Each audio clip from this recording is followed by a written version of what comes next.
Сәлеметсіздер ме, құрметті оқырмандар. 2 сыныптың қазақ тілі 125 сабақ. Бүгінгі сабақта 18 жаттығудан 22 жаттығуға дейін бірге қарастыратын боламыз. Құрметті оқырмандар, каналға тіркелуді ұмытпаңыздар, лайк басыңыздар. Сабақтың тақырыбы сан есім.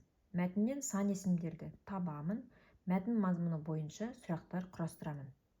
18 жаттығу. Мәтінді түсініп оқы. Бізде оқылым берілген екен. Ендеше оқиық. Саяхатқа шығу, туризм дегенді білдіреді. Нағыз туристер саяхатта жүргенде демалып қана қоймайды, саяхат жасаған жерлері жайында егжей-тегжейлі білуге талпынады. Саяхатшылар табиғаттың нағыз жанашыр қорғаушылары.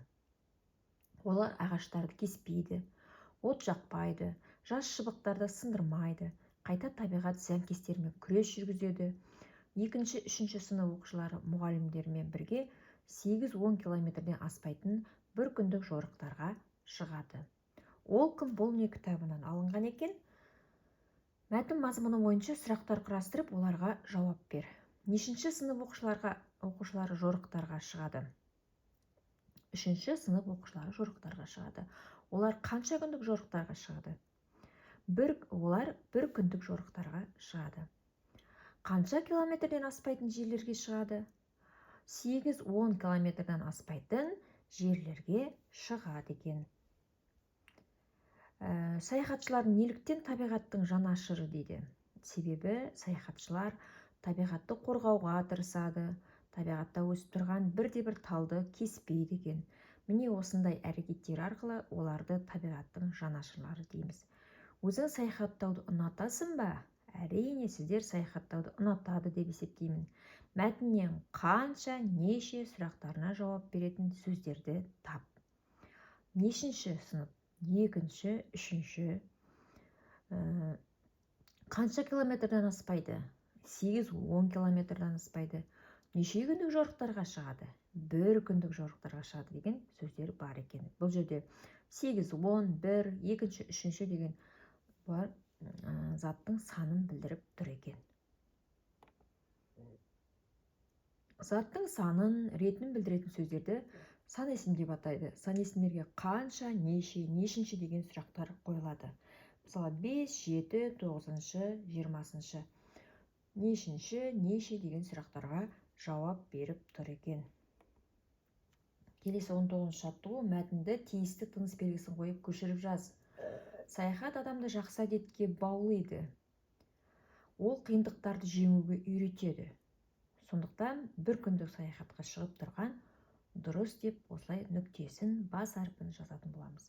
Сан есімнің астын сыздайды. Бұл жерде сан есім бір күндік, яғни неше күндік? Бір күндік деген жаңағы бір деген сан есім бар екен. 20-шы жаттығу. Суреттерге қарап, қай қалаға саяхатқа шығатыныңды болжа дейді. Астанамызға саяхат тақырыбына әңгіме құрастырып айт. Әңгімеде қанша, неше сұрақтарына жауап беретін сөздерді пайдалан дейді. Бұл жерде біздер Астана, ондағы Бәйтерек, Хан Шатырды көріп тұрмыз. Ендеше біздер Астанамызға саяхат тақырыбына әңгіме құрастырып ауызша айтып көрейік.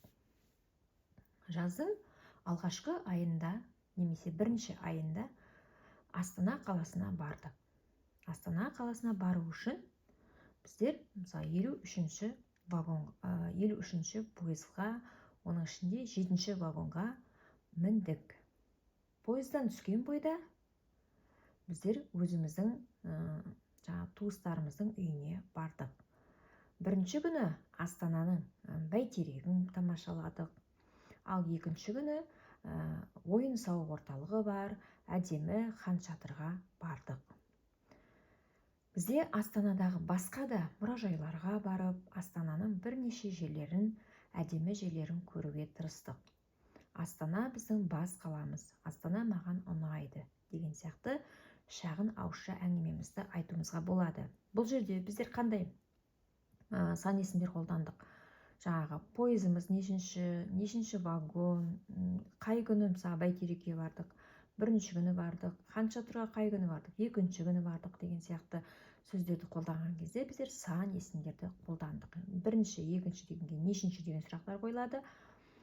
Астанада мысалы нешінші вагон десек, жаңа жетінші вагон деген сияқты сан есімдерді қолдандық.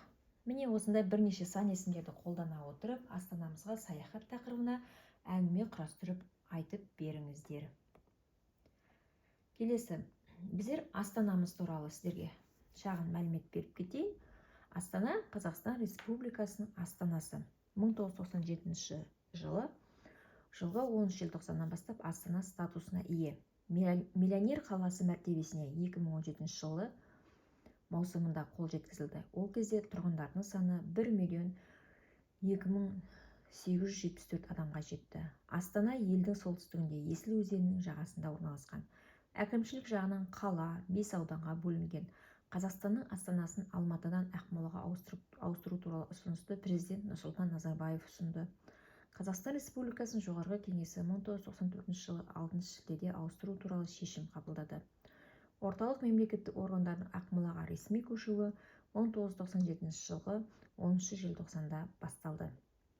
Президенттің 1998 жылғы 6 мамырдағы жарлығымен Ақмола атауы Астана болып өзгертілді. Жаңа Астананың халықаралық тұсаукесері 1998 жылғы 10 маусым күні өтті. Міне осындай біз сендерге Астана туралы мәлімет, яғни Астана деген атқа осы кездерде ие болған екен. 21-ші жаттығуға қарай мақалды көркем жаз. 7 жұрттың тілін біл, 7 түрлі білім біл. Сан есімдерді тап, олардың қай сөзбен байланысып тұрғанын айт. Бұл жерде неше жұрттың, 7 жұрттың, неше түрлі, 7 түрлі. Яғни сан есім бізде зат есіммен байланысып тұр. Екеуінде де 7 деген сан есім қолданылып тұр екен. Келесі 22-ші жаттығу ойлан тап. Алғашқы түбірі сөз аспан әлемінің бірі, екінші түбір сөз жорғалаушының бірі. Екеуін қосып оқыса, зиянкестің бірі. Сан есімдерді теріп жаз. Бұл жерде екінші және екеуін деген сан есімдер бар екен. Жауабы жұлдыз құрт. Яғни аспанның әлемі деп тұрған бұл жерде жұлдызды айтып тұр. Екінші құртты айтып тұр екен. Екеуін қосқанда жұлдыз құрт деген зиянкестің түрі шыға келді. Біздер бүгінгі сабағымызда сан есім тақырыбы бойынша айттық. Сан есім деген яғни заттың санын, ретін білдіреді. Қанша, неше деген сұрақтарға жауап береді. Құрметті оқырмандар, сіздерге каналымызда тапсырмаларды бірге орындау түсінікті әрі нақты болған болса, каналға тіркелуді ұмытпаңыздар. Келесі сабақта кездескенше сау болыңыздар.